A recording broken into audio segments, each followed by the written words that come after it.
think one of the greatest misunderstandings in psychology, and especially religion, is the way we think about desire.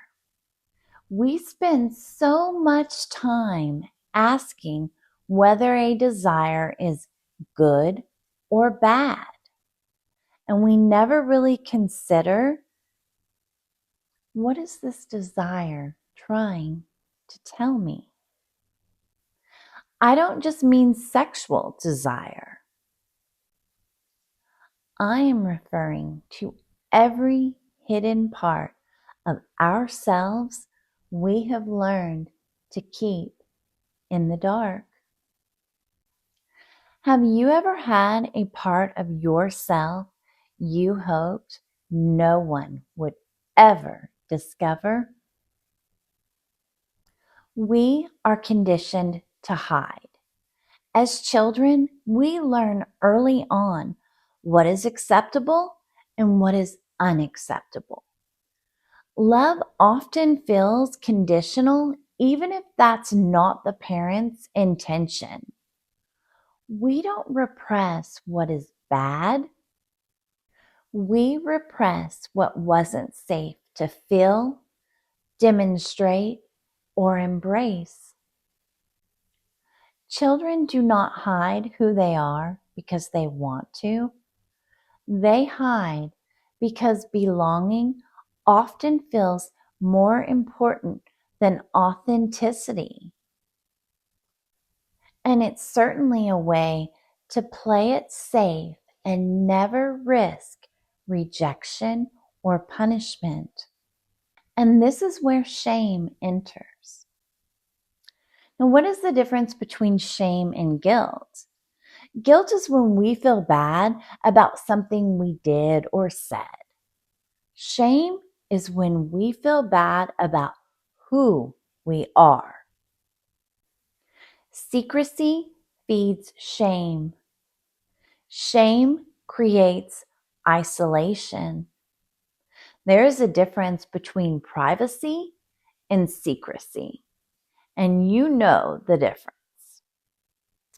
So what happens when an entire part of your personality never gets seen?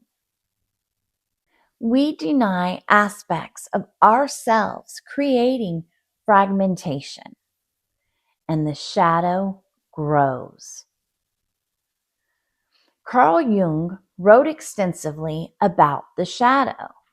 The shadow is not evil. The shadow contains rejected parts of ourselves. It can contain gifts. It contains pain. It contains potential. The shadow is not what you have done. It's often who you were not allowed to become. There are so many aspects of ourselves left unexamined. And in denying those aspects, we become at war with ourselves. For example, why does one person become obsessed with success? Why does another become obsessed with saving everyone? Why does another disappear into fantasy? Why does one person crave domination while another craves submission? Why pornography? Why compulsively working? Why compulsively seeking spiritual highs? These questions need examination, and those questions remain in the shadow as long as we are unwilling to face it. The point is not the behavior per se. The point is being curious and brave enough to examine those shadowy parts that we have long since abandoned. I am much less interested in what someone does than I am in the why they do it. So let's discuss conscious versus unconscious desire. Are your desires built on choice or compulsion? Are you organized around awareness or projection? Are you able to recognize your own patterns? Are you courageous enough to look at those patterns without judgment or shame? Have you ever considered who's making this choice? Is it your conscious self or a wound that's never been brought into awareness? There is a distinct difference between those two. Now let's discuss fragmentation. Many of us have separated ourselves into roles or masks. We have the professional self, the spiritual self, the sexual self, the nice guy, the overachiever, the overgiver, the rescuer, the angry self, the wounded child,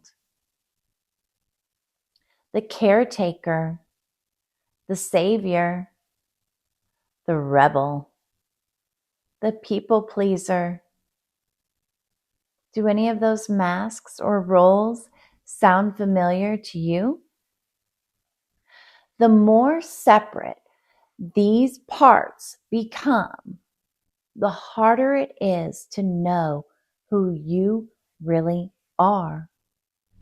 It's especially difficult to feel peace if we are constantly at war with these different parts of ourselves. How much of yourself have you buried in order to survive? Fragmentation leads to disassociation.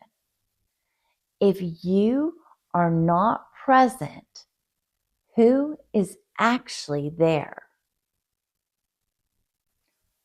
My work focuses a lot on integration.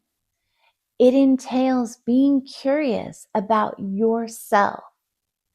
It's about being in direct relation to your authentic self. It's about holding compassion for every aspect of yourself. It is about truth and taking responsibility for your life. And we cannot work with anything until there is awareness. Until we bring all those repressed things from the shadows and into the light, we will not have awareness to work with. Integration is not giving every part of yourself permission to run your life. It is giving every part of yourself permission to be known and accepted by you. What part of yourself have you spent the most energy hiding? That is where the curiosity needs to be focused. Is it actually dangerous, or was it simply never welcomed? And what might change if instead of judging that part of yourself, you finally become curious about it? Because I don't believe our hidden desires are always asking to be acted upon. Sometimes they're simply asking to be understood. Denying or avoiding aspects of yourself does not mean that those parts stop existing. It means they operate in the shadows and buried in shame, creating extreme density within our energetic bodies. And if something is in the shadows and remains there, it has the potential to be extremely destructive and run our lives from the background. Like support in uncovering these aspects of yourself and learning acceptance rather than shame around desires, you can work with me one-on-one. The link to sessions is in the description. Until next time, namaste.